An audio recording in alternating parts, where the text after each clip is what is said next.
Vamos a dar la bienvenida al presidente del Clúster Tecnológico de San Francisco, Facundo Rocha. Facu, si ya nos estás escuchando, bueno, la verdad que está muy bueno Semana TIC porque nos permite en una oportunidad más durante el año juntar a todo el entramado de instituciones que está vinculado a los clústeres tecnológicos de Córdoba Capital y del interior, y en ellos San Francisco, una organización súper joven, desde hace pocos años que se están sumando y trabajando súper proactivamente, también trabajando muy de cerca con el Ministerio de Ciencia y Tecnología, con una asociación que hoy está formada por 18 empresas. Así que Facu, bienvenido, ¿nos escuchan? Bienvenido Facundo, ¿cómo estás? Todo bien, ¿ustedes cómo andan? Muy bien, muy bien. Bienvenido. Bueno, ahora la próxima charla nos vas a estar presentando vos, así que bueno, te escuchamos. Contanos qué vamos a hacer ahora a continuación en Semana TIC. Dale, buenísimo. Bueno, primero que nada, muchas gracias a todos. Me parece que tenemos una oportunidad y eso es muy lindo ver de que a pesar de todo quizás de lo que se estuvo gestionando desde el principio de año, tuvimos un gobierno muy activo y una organización como SIECA que nos acompañó y fue quizás los precursores en querer darle una vuelta de rosca a este evento. Me parece que es increíble que Semana TIC 2020. las cosas interesantes se están dando gracias a esta la... relación que tenemos entre las empresas o el sector privado y el sector público, y me parece que esos son buenos ejemplos, son lo que está pasando ahora. Así que bueno, muy contentos. Me parece que fue un trabajo muy fuerte que se hizo desde principio de año. Y bueno, no queda más que agradecerle a Ezequiel, quien es un amigo de la casa y quien nos va a estar presentando ahora su disertación. Y sobre todo agradecerle a la UTN San Francisco por habernos acompañado y habernos ayudado a conseguirlo a ese y bueno, y hacernos un huequito en la agenda para poder tener esta disertación hoy. Así que bueno, lo dejo con ese, espero que tengan una excelente jornada y agradecer sobre todo al Ministerio de Ciencia y Tecnología por haber estado de manera tan activa en este desarrollo de este evento. Muchísimas gracias. La verdad que un evento, se lo nota un evento con mucha energía, con mucha buena vibra, así que yo de mi parte encantado de participar y agradecido nuevamente. Si me permiten voy a compartir pantalla, así les ruego me confirmen que se ve. Se ve, Ezequiel, perfecto, ya estamos viendo la pantalla. Perfecto. Bueno, antes que todo agradecerles a la gente de SIECA, a Ricardo Ruibal, a Pablo Bozano, bueno, a Facundo, que ya le agradecí del clúster tecnológico, a la gente de la facultad, que siempre está ahí apoyándonos, y bueno, al Ministerio, sobre todo de Ciencia y Tecnología, que tenemos muy buena simbiosis trabajando, muy buena gente, así que agradecido una vez más. Mi nombre es Ezequiel Gribaudo, tengo 38 años, soy de San Francisco, un poco ahí le contaba Facundo. Soy ingeniero electrónico egresado de la Facultad Regional San Francisco de UTN. Soy docente en la facultad y dirijo también un grupo de investigación que se llama CIPI 4.0, que está abocado pura y exclusivamente a la investigación y a la sensibilización sobre todo lo que es el paradigma de Industria 4.0, tanto sea en su pensamiento global o en su concepto global, como así también en los habilitadores tecnológicos y demás.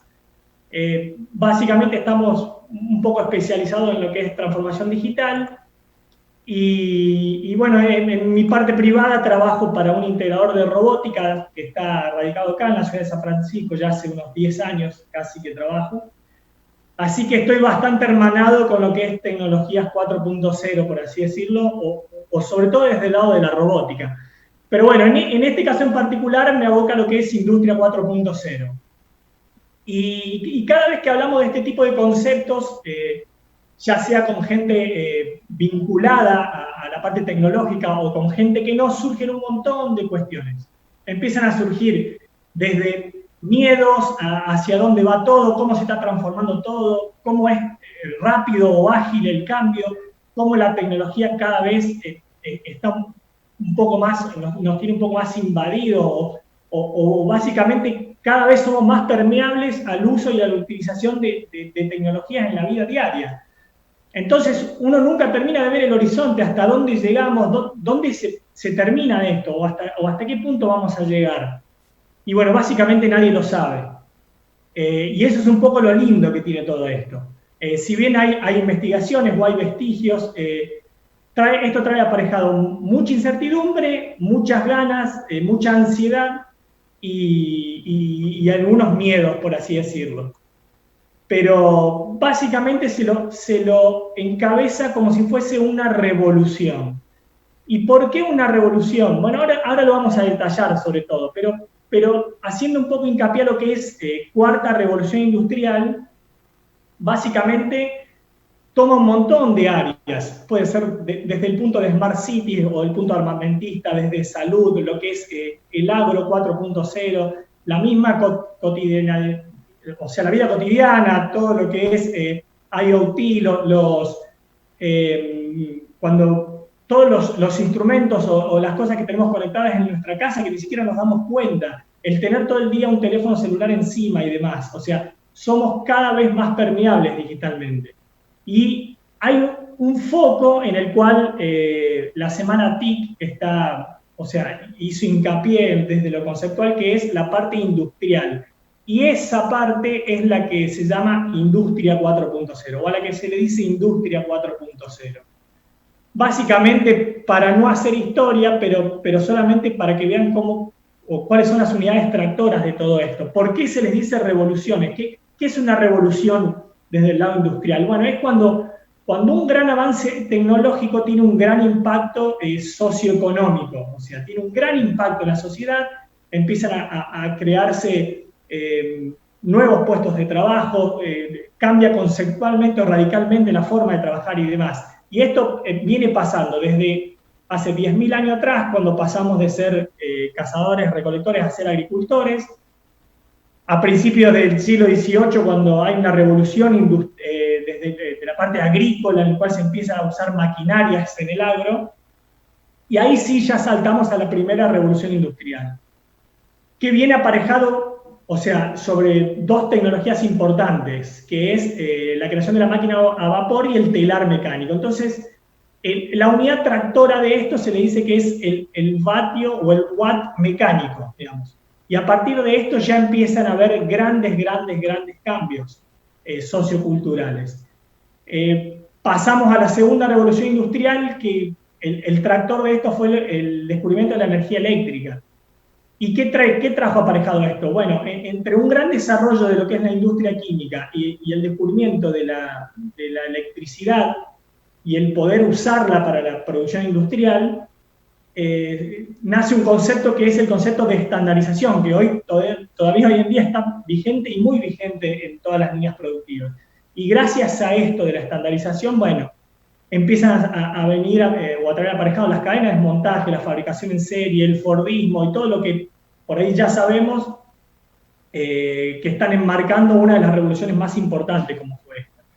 Bueno, entre la década del 60 y el 70 hacia la tercera revolución, en el cual ya acá aparece el bit. Si bien sigue acompañándolo el watt eléctrico, aparece el bit. Ya empiezan a traer, o sea, a entrar en juego los unos y los ceros. ¿Por qué? Porque con la implementación del PLC o de los controladores lógicos programables, como se dice, estas pequeñas computadoras que van en las líneas de montaje en las industrias, y con el gran impacto que empieza a tener la robotización en todo lo que son las cadenas de montaje o las cadenas de producción, otra vez viene un impacto grande. Pero ¿qué pasa? Todas las revoluciones a lo largo de la historia, el impacto que tiene, o la velocidad del cambio, ¿qué pasa? A la hora de estar la implementación tecnológica, o sea, las mieles o los resultados económicos empiezan a estar cada vez más en tiempo real. O sea, en la primera revolución industrial, cuando aparece el cambio, tardó más o menos unos 100 años en aparecer realmente el aspecto económico, o sea, la incidencia económica de esa aplicación de esa tecnología nueva. Hoy en día, prácticamente, con todo lo que es la cuarta revolución industrial, que es la que supuestamente estamos transitando hoy en día, que si bien el concepto o el nombre nace en una feria alemana en el 2011, y también viene, o sea, lo gran rupturista que tiene esto es que nace en función de una crisis, o viene solventada sobre una crisis que había en Europa de 2008, 2009, una crisis industrial, donde los alemanes en este caso pararon un poco la pelota y dijeron, bueno, a ver, ¿cómo hacemos? ¿Qué cambiamos? ¿Qué tenemos que hacer? Y encontraron un patrón, se dieron cuenta de que las tecnologías cada vez crecen más exponencialmente y que si bien la permeabilidad digital que tienen las personas es muy alta, en las empresas no es tan alta. Entonces empezaron a armar un plan de digitalización en las cadenas de producción. Y ahí sí ya se despega y entra a estar el bit solo. Y acá empezamos a hablar de datos. Y me van a ver a lo largo de toda la presentación de que vamos a hablar bastante de datos.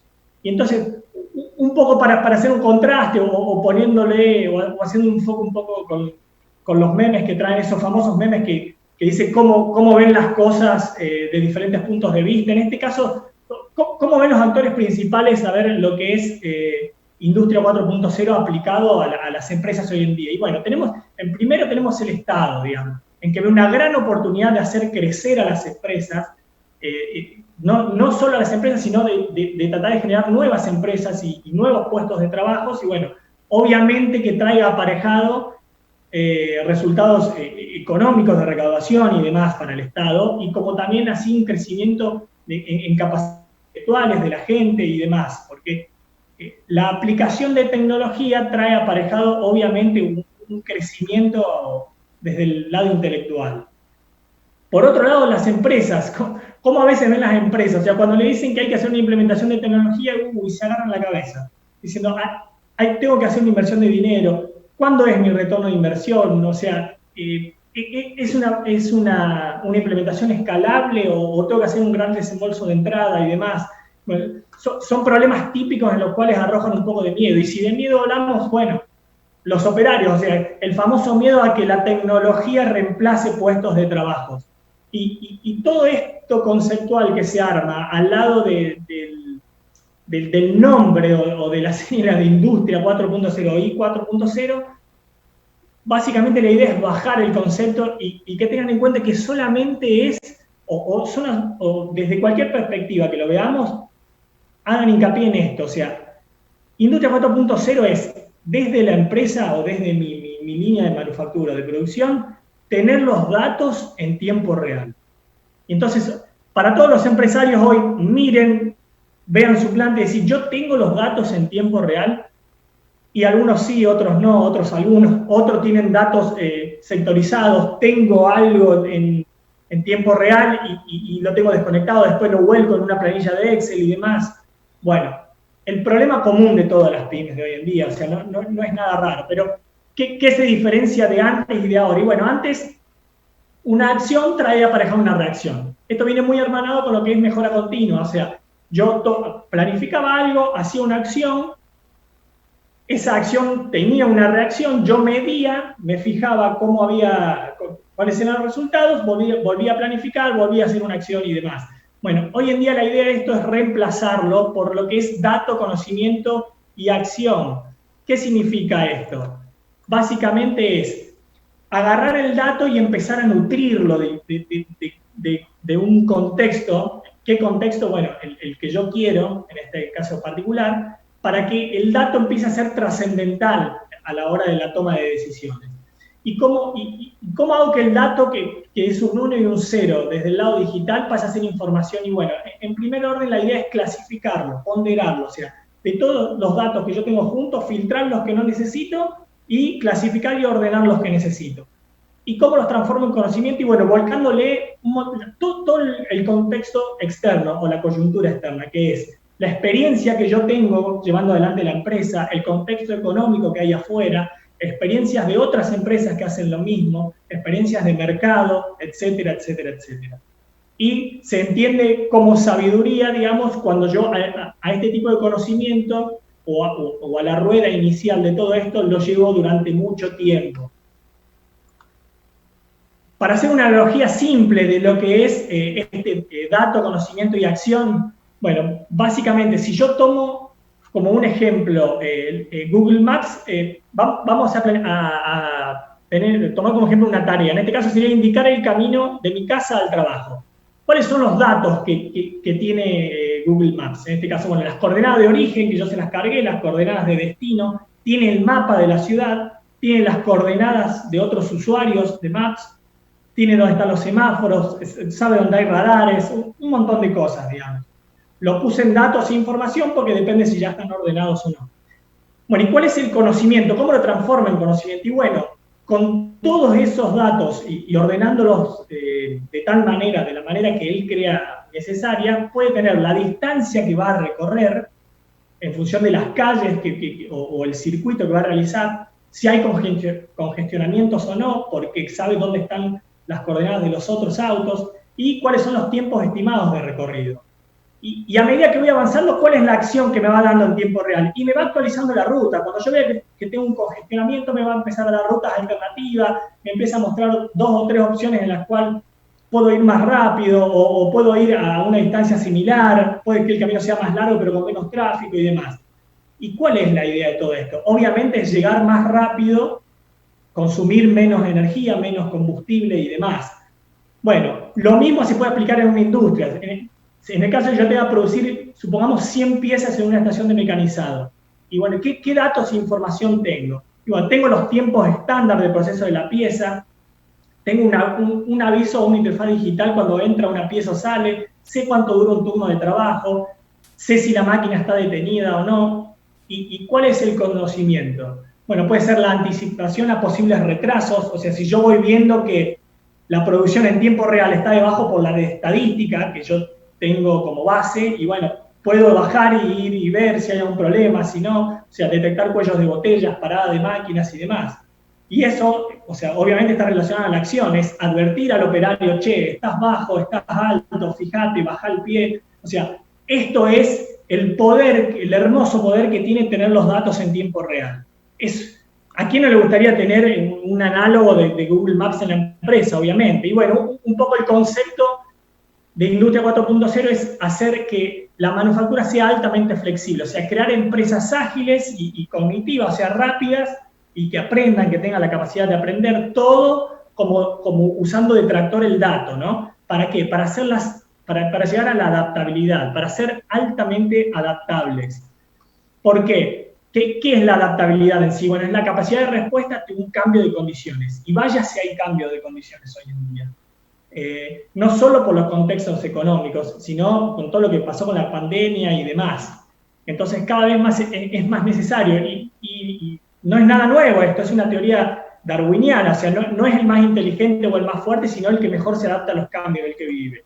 Y bueno, en Industria 4.0 es similar. Básicamente es la capacidad de adaptación que tenga mi empresa. Es la capacidad, o sea, es lo que me va a dar a mí la capacidad de supervivencia. ¿Y por qué hablamos de velocidad del cambio? O sea, ¿por qué tanto con velocidad del cambio? Y bueno, un ejemplo similar es esto, que me gusta siempre traerlo a colación, que es varios productos que alcanzaron, ¿cuánto tiempo tardaron en alcanzar 50 millones de usuarios? Y fíjense que la mayoría, o sea, o lo más cada vez son más rápidos. Cuando el teléfono alcanzó o necesitó 50 años, los intangibles estos últimos, estos en los cuales lo de sistema, sobre todo los vinculados a los clústeres y demás que manejan y muy bien, o sea, tardaron 2, 3, 4 años. Es cada vez realmente más rápido. Y este es un poco el ecosistema 4.0 que se plantea, digamos, desde el lado de Industria 4.0, que es, lo que ustedes ven dentro del círculo amarillo son habilitadores tecnológicos, ahora vamos a hacer un breve repaso, y lo que está afuera son todos los conceptos de pensamiento estratégico para formar este ecosistema.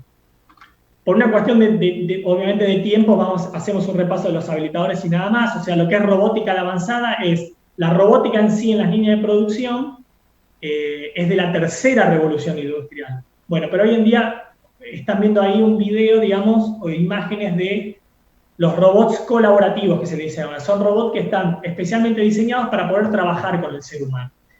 Y algo similar pasa con otros habilitadores que son la realidad aumentada y la realidad virtual, que son sistemas en el cual nosotros podemos estar inmersos en un universo, en el caso de la universidad virtual, que es totalmente digital, totalmente virtual, o en el caso de la realidad aumentada, tener la capacidad de poder ver a través de un dispositivo móvil, digitalmente, cuáles son, un montón de aspectos necesarios para la producción. Por ejemplo, en el caso de mantenimiento, podemos ver el despiece de un motor o las advertencias al abrir un tablero. En este caso están viendo ahí en el video cómo hacen para ver, o sea, qué datos son un robot en particular. Ahí están viendo algo ahora de lo que es realidad virtual, de cuál es el despiece de una turbina. O sea, las capacidades de esto realmente son infinitas y están cada vez más inmersos. Lo que es manufactura aditiva, la conocida como impresión 3D, que son la aplicación de capas una arriba de la otra, sobre todo para usarlo para lo que es prototipado y demás, pero eso ya casi está quedando, no en el olvido, sino que ha crecido exponencialmente, porque ya se están usando piezas fabricadas en impresión 3D para lo que es motores de autos, para competición y para demás. También una tecnología que no tiene techo. Y lo que es cloud computing, o sea, básicamente es guardar información en la nube. Abajo tenemos 3 marcas conocidas de prestadores de este tipo de servicios. A lo mejor lo estamos usando hoy en día. Cualquiera que tiene un celular con Android hoy, o sea, tiene Google Drive, y a lo mejor no se da cuenta, no lo sabe, no lo utiliza, pero hoy en día estamos, o sea, sin querer, estamos cada vez llevando más datos a la nube y demás. Lo que es simulación, de un lado ustedes ven ahí lo que es simulación de procesos, cómo hacen para ensayar un proceso de manufactura, en este caso en particular es un área metalúrgica, en el cual van agregando estaciones y sacando y evaluando tiempos, viendo cómo se comportan, cuántos operarios necesitarían, sacar, poner máquinas. O sea, realmente una herramienta muy, muy, muy útil. Y la simulación de productos, bueno, hoy en día prácticamente todos los diseños se hacen en 3D, así que seguramente es una tecnología bastante conocida. Ahí están viendo la simulación de un motor dentro de un entorno 3D. Lo que es ciberseguridad es, al tener información cada vez más expuesta a Internet, y bueno, todos los recaudos necesarios que hay que tomar, que antes las empresas obviamente no lo tenían en cuenta, y hoy por lo menos ya empiezan a averiguar y a hacer hincapié, porque los ataques cibernéticos son cada vez más frecuentes. Internet de las cosas es todos los aparatos conectados entre sí. Fíjense ahí que el ecosistema que tienen planteado es de que directamente autos, electrodomésticos, casa, domótica, o sea, todo hoy en día lo puedo manejar de diferentes tipos de, inclusive lavarropas, las cámaras de seguridad, teléfonos, o sea, alarmas. Hoy en día es cada vez más fácil que un producto venga con la posibilidad de estar conectado a una red. ¿Y qué pasa cuando la inteligencia artificial encuentra al Internet de las cosas o al IoT? Una de las grandes cosas que tiene esto de la revolución industrial es que todos estos habilitadores tecnológicos por sí solos tienen un crecimiento exponencial, pero cuando empiezan a trabajar en conjunto, como lo es inteligencia artificial con IoT o inteligencia artificial con la robótica y demás, es doblemente exponencial. O sea, el crecimiento se potencia de una manera que ni siquiera todavía hoy en día estamos seguros. Cuando empezamos a hacer interactuar inteligencia artificial con redes de 5G y con lo que es Big Data, y bueno, empezamos a quedar en el medio de un mundo, de un mundo físico a un mundo digital, lo que son los ciberespacios, ya lo vamos a ver un poco acá, o los mundos ciberfísicos. Y empezamos a transferir información de uno a otro desde todo lo que son wearables, lo que son relojes o auriculares, para todo lo que es smart homes, todo lo que es domótica, lo que veíamos recién, todos los electrodomésticos que tenemos en casa con la posibilidad de conectarse, speakers, lo que es smart cities, desde lo que son iluminaciones inteligentes, todo lo que es tendido eléctrico inteligente, transporte y industria. O sea, robots autónomos, o sea, sistemas autónomos capaces de tomar decisiones en tiempo real en función de parámetros conocidos. Y otro de los habilitadores conocidos es el Big Data. ¿Por qué es interesante? Porque el gran volumen de datos que hay ahí esperándonos para que nosotros usemos es infernal para una empresa. Imagínense, ahí ustedes están viendo, por ejemplo, en un minuto, en 2019, varios números que han pasado. En un minuto se reproducen 4,5 millones de videos en YouTube, o se hacen 3,8 millones de búsquedas, se mandan 41 millones de mensajes entre Facebook, Messenger y WhatsApp, 1 millón de logueos de Facebook, y lo más interesante es esto, se mueven $1 millón por minuto en Internet en todo lo que es compras online, digamos. Entonces es sumamente interesante. ¿Y por qué es interesante también? Y acá un poco es, lo que están viendo es un sistema solar, pero lo que es de redes sociales. Primero, 7.000 millones de usuarios por mes tiene solamente la red o los planetas, por así decirlo, de Zuckerberg, que son Instagram, WhatsApp, Facebook y Messenger. Y si ustedes ven abajo, todo esto, este desglose en forma de planetas, se van a dar cuenta que la mayoría de todas las redes sociales están concentradas en 2 países, que son Estados Unidos y China, que después lo vamos a ver más adelante un poco. ¿Y por qué crece más la tecnología? O sea, ¿por qué cada vez más exponencial? Acá hay un ejemplo de contraste. Cuando creció en 2000, bueno, son datos del 2019, pero 1,1 la población mundial, o sea, 84 millones, los usuarios de teléfonos móviles, pero únicos, o sea, crecieron en 100 millones, o sea, es el 2%, en 367 millones de usuarios de Internet, y así más y más y más, o sea, es muy exponencial. Cuando hablamos también de sistemas de integración, es no solo integrar a los sistemas en toda la cadena de producción, desde que empieza mi cadena hasta mi producto final, sino que hacerlo de manera horizontal, empezar a interactuar con gentes o organizaciones que trabajen con tecnologías similares a nosotros, o hasta empresas que a veces fueron competencia, pero se unen para un fin común o para el desarrollo de una tecnología en común y demás.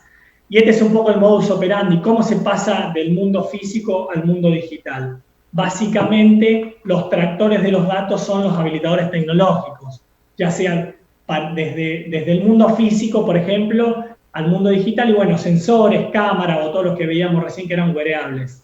O desde el mundo digital al físico, y bueno, lo que es realidad virtual, impresión 3D, realidad aumentada. Y por último, los bidireccionales, como puede ser la robótica avanzada o IoT también. Básicamente trabaja sobre 4 principios, que son estructura organizacional, cultura, recursos humanos y tecnológicos y sistema de información. Y eso traen aparejados varios cambios.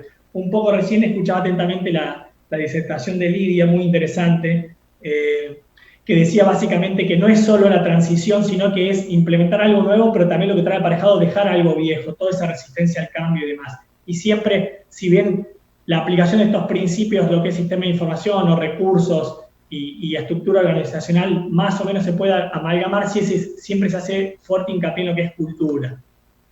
Y un poco esta es la carrera hacia la transformación digital, o sea, básicamente es ahí mostrar de forma escalable cómo se debería ir dando esta carrera.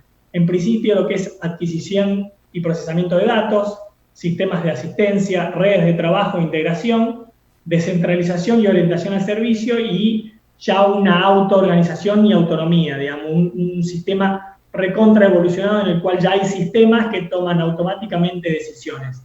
Y ustedes lo que ven abajo, esos segmentos que son azules y verdes, en azules están los que hoy en día son potencialmente aplicables y están aplicándose, y en verde todavía lo que no y les faltan. Hoy en día básicamente estamos fuertemente en el estadio 1 y 2, o sea, tratando de digitalizar todos los datos de la empresa. Hay un estudio muy interesante que es el de Travesía 4.0 del INTAL y el CIPEC, que dice que, o sea, establece 3 categorías entre trekkers, alpinistas y cóndores, y básicamente los trekkers son los que están recién empezando, digamos, a transitar o a coquetear, por así decirlo, con todo lo que es transformación digital e industria 4.0. Y en nuestro país, la mitad de las empresas está ahí. O sea, hay mucho por hacer, gente, acá. Lo que decíamos antes, la mayoría de la geografía, o sea, de la economía digital está diseminada en 2 países. Y esto puede ser por un poco desilusionante, decir, uy, está todo concentrado allá, pero por otro lado, viendo la mitad del vaso lleno, es la potencialidad, todo lo que hay, toda la cantidad de cosas que hay para hacer. Para nosotros se abre una puerta y todo algo nuevo. y empiezan a jugar mucho con estos conceptos que son de innovación abierta, donde tenemos pymes, organizaciones y el Estado. Básicamente la idea de esto es que cada uno empiece a despertar y empiece a aportar desde su lado. No me quiero ir, voy a ir a tratar de cerrando porque sé que estoy en tiempo. Un poco la idea de explicar o mostrar estos videos es la capacidad de tecnología que todavía ustedes no ven, pero está vigente.